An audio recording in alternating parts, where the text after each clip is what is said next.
right. Well, with that, let's get started. Welcome, everyone, and thank you for joining us today for Lunch with Lucy. My name is Kate Remillard, and I'm on the marketing team at BHT Studios, and I'm happy to be here with you today as your MC. Just a few items I want to review with you before we get started. I need to mention that we have everyone muted except for our panelists. If you have questions for our guests, please add them to our Q&A box on your screen anytime, and we'll answer those towards the end of the session. You'll also want to hang around until the end of the session so you can get the code for 5 free gold photographs. And we'll also announce the 5 winners of the DoorDash gift cards provided by VHT Studios. And you must be present to win. So be sure to hang around till the end. And with that, I'm happy to introduce the woman herself, Lucy Edwards. Hello, Well, Lucy. Thank you so much. Here I am. So a couple of quick words about Lucy. She's had a long career in the real estate marketing industry. She launched her company Edberg Real Estate Marketing in 2002. She's was with OBO and Busy Media Solutions, and finally joined our team at BHT Studios about a year ago. And Lucy is unique because she is the first person in our company to focus 100% on agent success and marketing their listings. And we're so happy that she's a part of our team. So welcome, Lucy. Thank you so much, Kate. It's a pleasure to be here, and I'm so looking forward to spending the next 30 minutes with you. We have an amazing, absolutely topic, and as well as amazing panelists. So would love to talk about the success. One of the reasons we put the panel together is to think how we can work smarter, not harder. Well, I'm from Russia and we always work hard, so it doesn't really matter. Not that Americans don't. Now I'm here for 40 years and I've been working very hard. So I still believe that you have to invest a lot of energy and work hard. But if you can combine both, then the success would be on a totally different level. And I would love to start introducing Georgianna Finn. She's a broker owner and a co-founder of Coach Realtors, a dominant firm in Long Island market and among the top 250 real estate firms in the country. Georgiana has written several sales training programs and nationally published articles. She has been a guest speaker and panelist, moderator at so many industry meetings and national conventions. And Georgiana and I. Well, now you all know why I love being in Lucy's company, because she makes you feel so good. Thank you, Lucy. Well, we go back at least 18 years. It's such a pleasure to be part of the marketing strategy for your agents. You created an amazing, absolutely fabulous team of managers and agents. It's just such a dynamic atmosphere. I honestly sincerely feel so comfortable just coming to the office, hanging out with agents and just talking and chatting. It's such a family. It's an honor to be your partner in marketing strategy. It is really indeed, Georgiana. And I would like to introduce Marion. Marion Weiler is a senior business management executive, a business coach, principal of Weiler International LLC, advising executive teams and real estate professionals on how to improve results and profitability of optimizing all aspects of their business. And Marian has a deep understanding of the challenges and opportunities the industry faced in ever-changing world. Marian and I will also go back, maybe not 18 years, but very close. We've been working together in different companies and likes. And again, it's such a pleasure and honor to introduce you to our audience and to our clients and friends. So let's start with Georgiana. If you can just say a few words about yourself, that would be awesome. Thank you. Okay, and so do you have a specific question for me, or you just want me to begin talking about optimizing your business? No, just yourself, like what Georgiana is all about. Just a few sentences about how wonderful you are. If I didn't say enough, just add to me. Kindly, I want to say it's a pleasure to be here. I'm very happy to see a lot of the people from my own company on, as well as people from across the across, I guess, the United States right now. I'm very thrilled to be joining you and hoping some of the ideas we share today are ideas that you can take and put to work for you, because your time is valuable. So I hope you can listen and find one thing that you can take away and say, this I'll do. Thank you. What about you, Marion? Yeah, thank you so much, Lucy. You already covered a lot there, but I'm really excited to be here today. And I think it is such an important topic. And I've been, like you said, I've been in different real estate companies in the past on the management level. Most recently, I was working for Sotheby's International Realty, an affiliate, as part of the executive team. So I worked with a lot of real estate agents. And I think now, perhaps more than ever, it's so important to get intention into the business. And so that's why I'm so excited about this topic. And optimizing is kind of what comes very near and dear to me. I love finding better ways of doing things. So thanks for having us. Thank you, Marion. Awesome. All right. So we're going to get into our first questions here. And the first question I'm going to ask Marion, running your real estate business with intention is a great title. It's the title of our show today. But how do you define running a business with intention, and what does that mean to you? Yeah, Kate, I truly believe that there is such a big need for in real estate for this topic and for the intention, as I mentioned before, because we are in such a reactionary type of environment and it's so fast moving. And I believe that we are so much of what we do is kind of in the moment and happening and reacting to daily emergencies. And actually just this morning, I was reading an article about how all these pressures of the market and real estate in general, how that impacts real estate professionals, and to some it really brings them to the breaking point. So having that topic and the idea becoming more intentional, hence being more effective, having more of an impact with what we do, and doing that by optimizing the different aspects of the business, I believe we gain clarity, we gain some level of control back into our business, but perhaps as one other part, we truly understand what makes a difference in the business and what actually moves the needle. That is wonderful. Georgiana, would you like to add something? I think that's exactly right. It's working by design, not by chance. You know, in a commission-based environment, there's always that aspect of, I wonder if it's going to happen. I wonder if I'm going to make the money. That's a very stressful environment to be in. So when you work with by design, when you're focused and intentional on what you're doing, you know what your outcome is going to be. You're moving towards it. So I think that creating intention in all our actions is critically important in this kind of a business that we're in. Thank you, Georgiana. Georgiana, what is the first step or steps agents should take to align their business for short-term and long-term goals? What's your take on that?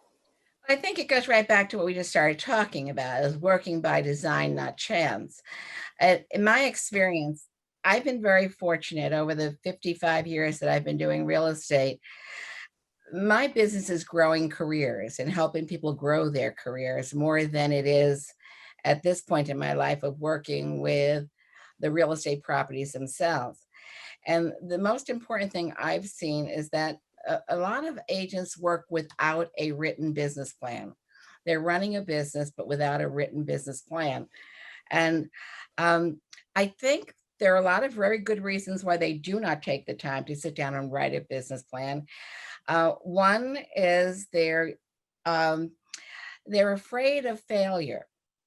Once I commit to something on paper, and I can say, I want to do something, I hope I make $1 million this year. I can verbalize it, but once I put it on paper, I'm responsible for it. I take ownership of it. And so that creates this risk of, am I going to succeed or not? I think also we are in an unstructured environment.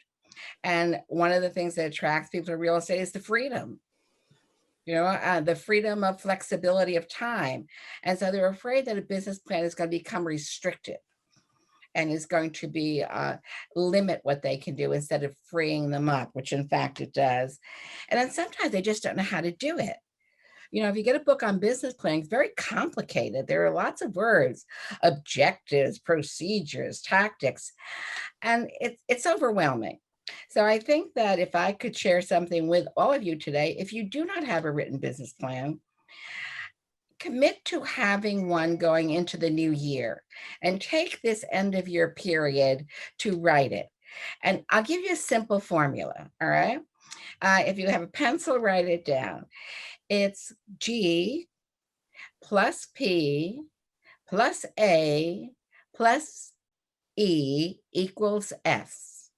So the G is for goal, a goal plus a plan with action and evaluation equals success.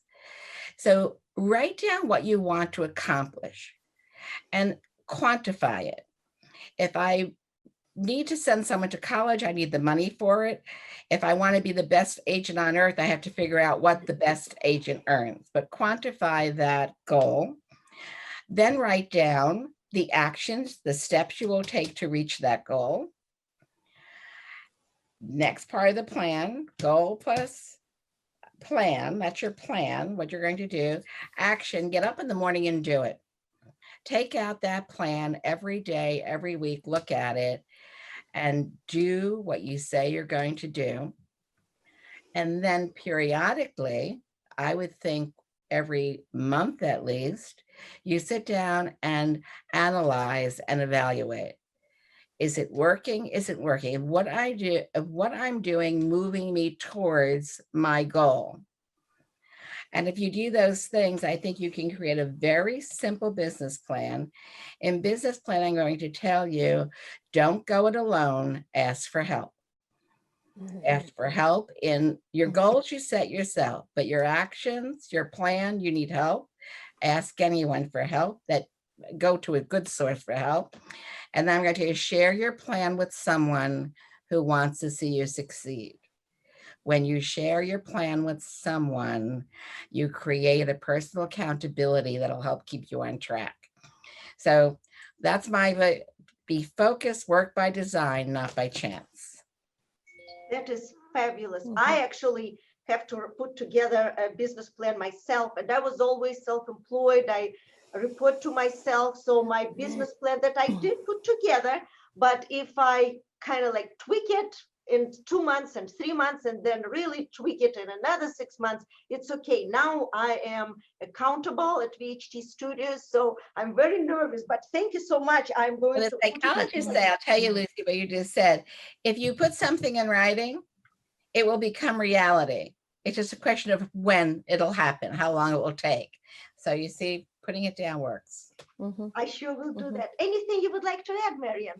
Yeah, I totally agree with Georgiana. I think in my experience too, business planning sounds so big, right? It sounds like so overwhelming. I don't have time, because we are in such a fast paced type of environment. And again, to Georgiana's point, oftentimes it's like, how do I even start, right? Where do I start? And then I got to commit, and I'm already so busy. I have so many things to do. And from my perspective, what I've seen work really well for real estate professionals is to start small. It's about the consistency. It's not so much about how much are you packing in, because if you put in too much and you're not going to have the time or not able to accomplish those things, you will not feel better. You will feel worse, because now you have a plan, but you are not following it, and you're not feeling accomplished. You're not feeling like you're making progress. And at the end of the day, it's the progress that will get you to your goal, right? You almost have to celebrate the progress, like the little steps. And I always say, and the same is true for other areas, technology or otherwise, start small. Consistency is what counts. Have something that you do once a month, maybe not every week, do it once a month, something that you know you can do, and can actually implement, and that gives you that feeling and that step-by-step feeling of accomplishment and moving forward. So that's one thing. And the other thing is the accountability that Georgiana said. I think that is key, especially again now where we all feel somewhat a bit isolated and perhaps kind of out there on our own, and everybody is fighting their way through it. I think the accountability is key, to have somebody that you consider a partner, whether that's your broker, it's your manager, it's, you know, a trusted broker partner from outside that kind of helps you make those steps towards what you are trying to accomplish. Is again, perhaps now more than ever, so critically important. Thank you, Marian. Yeah, that's great advice. I love that, to start small and be consistent. And so, Marion, what do you find the main benefit is of business optimization overall? Yeah, so when we talk about business optimization, we think of that oftentimes our goals are very sales driven and very monetary in nature, right? But I believe the business optimization has benefits in both. It's tangible, but also intangible results. And of course, when you look at the tangible or the more monetary results, you're looking at profitability that is being improved, or just the results overall, the bottom line, so to speak, right? That has an impact because you are spending your resources more cost effectively. You're evaluating, what am I actually spending my money on, and what am I spending my time on? And that perhaps is the intangible that's just as critical. We all only have so many hours, and if we run ourselves into the ground, then that is not doing any good for anyone, and likely your business is going to suffer because of it too. So looking at that and laser focusing your time, your resources, your energy, and running your business in a way that is cost and time effective, I believe are some of the main benefits to optimizing and really aligning and getting intentional. And as Georgiana said, running it by design. So wouldn't you say that you should also, in addition to business plan, you should really have a budget for your marketing and for everything you are doing? So that is part of the plan, is to have a solid budget. And even if it's not a dollar amount, it's a certain percentage of your activity.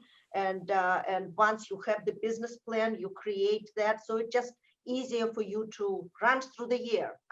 You absolutely have to have a budget of some sort. Of course, you know, it's not a number that can never be changed, right? Yeah. You kind of have to stay flexible and adjust when things come, but you have to have an understanding, and that is part of that business plan. When you understand in what market are you operating, right? Where are your clients? What type of listings do you have? Because by that nature too, your budget is going to be different. Right? Is it more online? Is it a global marketplace or audience that you're trying to reach? Or what are the types of events you might be doing, or things of that nature? So your budget is going to depending on what you're trying to achieve in your business and who you're working with and where you're attracting clients from. Correct. So would you like to add something, Georgiana? I think one of the things when you're optimizing your business and you have forces you to put very good systems in place, that gives you time to work on your business. We are so busy working in our business that we don't get time to work on our business.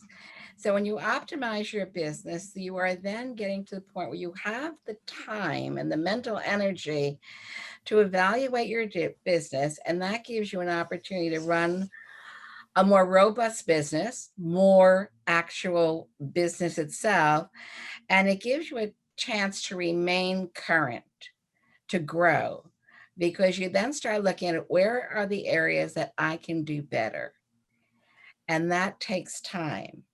So I think that advantage of optimization does give you those advantages.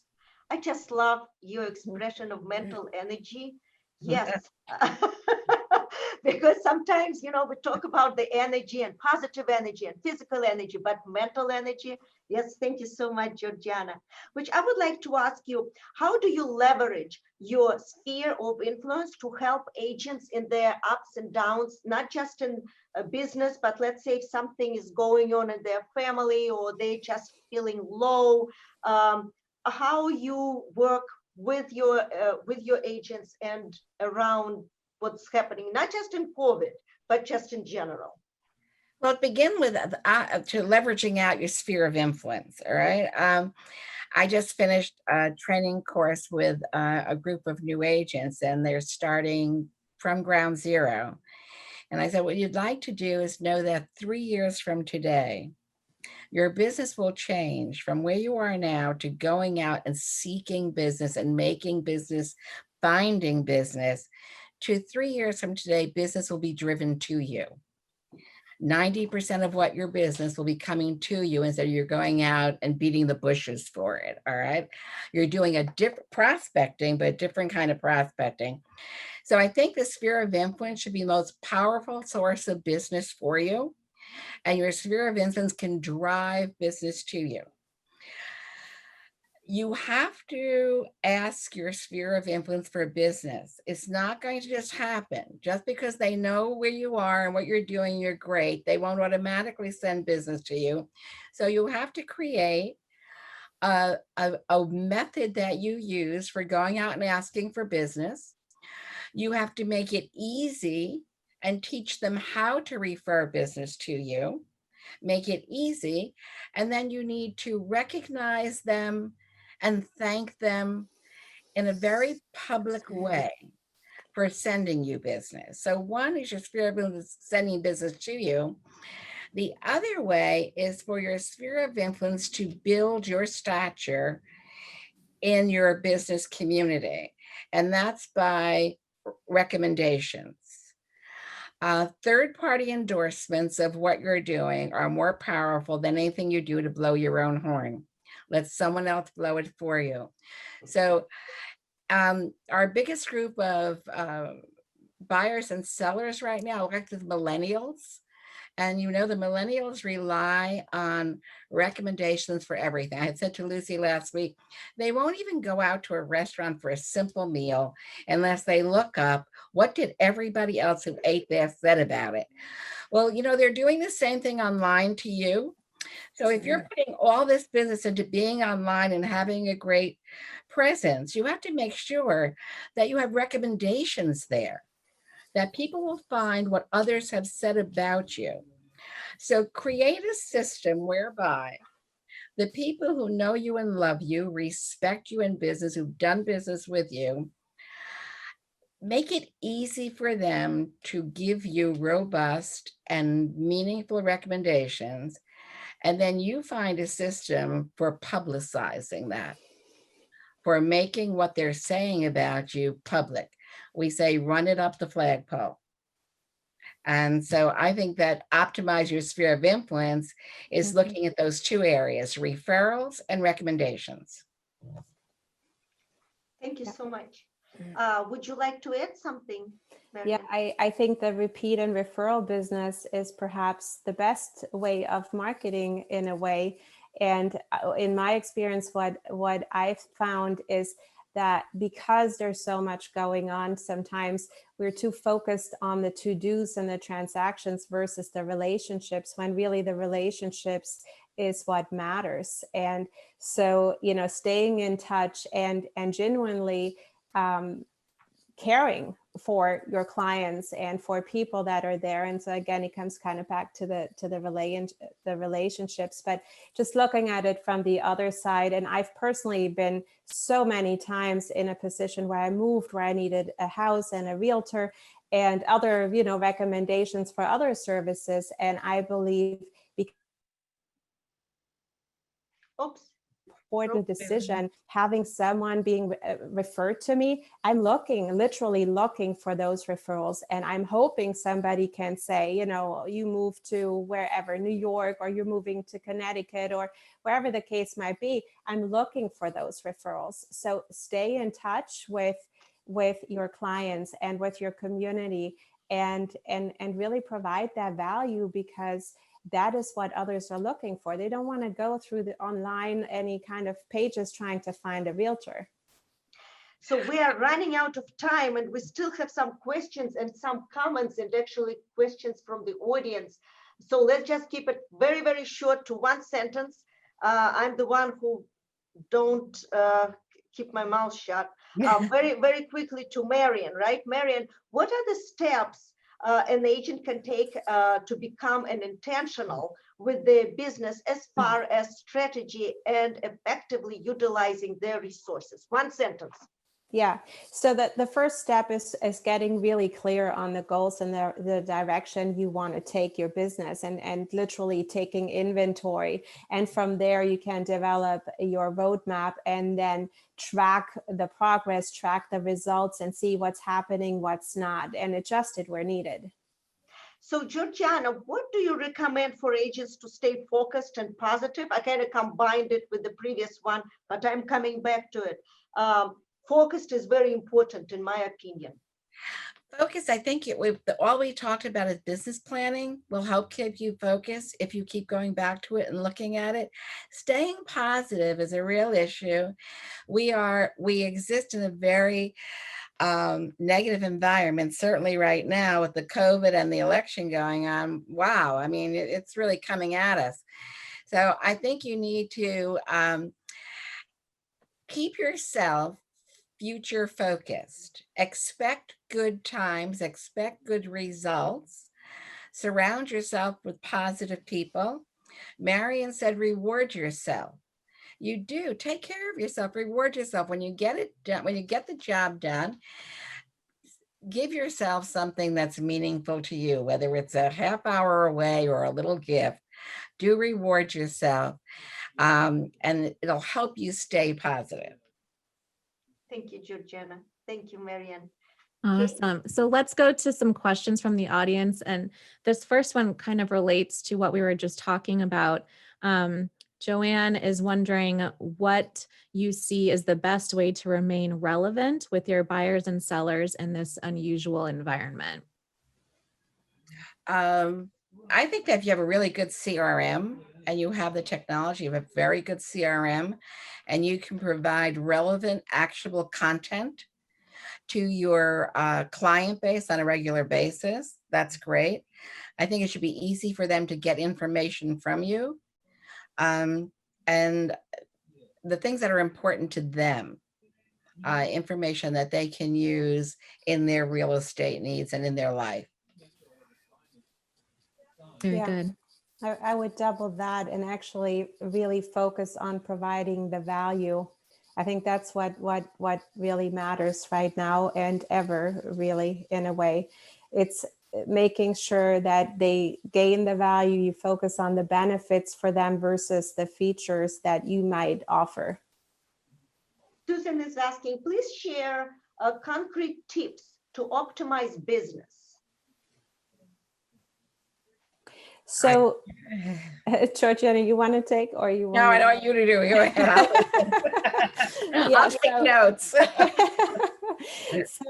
So literally every aspect of the business can be optimized, and it depends, how big of your business is, right? But you're looking at what are the initiatives that you are working on, what's the type of marketing, and in order to determine that, you have to have a really, really clear understanding of who is your, I call it ideal client, but that means, who is the audience that benefits the most from you, from your expertise that you find in your marketplace, and what is that niche within your marketplace that you want to focus on, because everything around that is going to rely and needs to be aligned about that. You can optimize the technologies that you're using. And Georgiana mentioned a good CRM, and I believe that's one of the most important tools. And there again, what I've always said to the agents that were in the markets that I was in was focus on a few. Don't overwhelm yourself. Don't feel like you need to master everything, because the only thing that's going to happen is you will be frustrated, you will be overwhelmed, and you're not going to accomplish what you want to accomplish. So focus on the critical ones. If you're not sure what they are, I'm sure your brokerage has a training team, or your manager or your broker can help you navigate through, or your marketing department for that matter, and help you identify with the business you're running, the clients that you have, the marketing you're trying to accomplish, what are the tools that will help you at the stage of the business that you're in? Does that answer your question? I think they have to have systems too. You have to systemize your business, systems that you can follow all the time, and you want to make it set it and forget it, so that a lot of things that you do happen automatically. And if you're using technology, you want the technology to be that you can implement with just less than 5 clicks. Access it, select it, get your audience, put it in motion.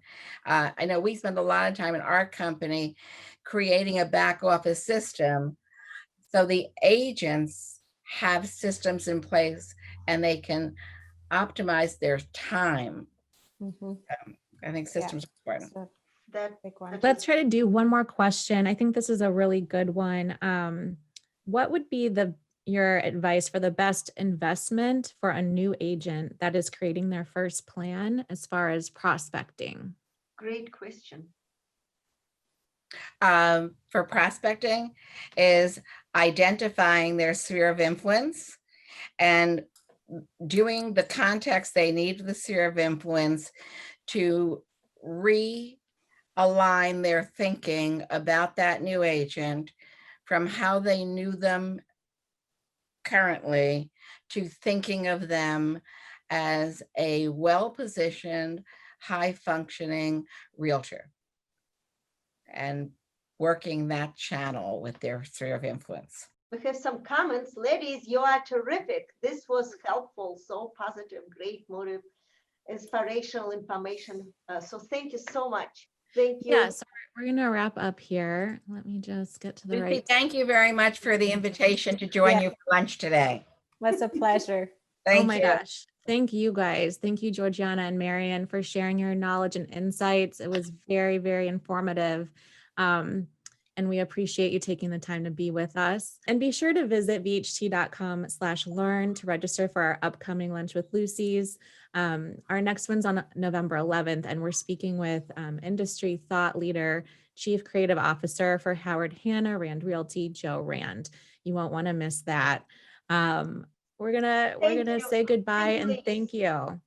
Thank Bye, you. everyone. Thank you, everybody, for Thank joining you. us. Thank you. Bye-bye. Be well, everyone. Bye.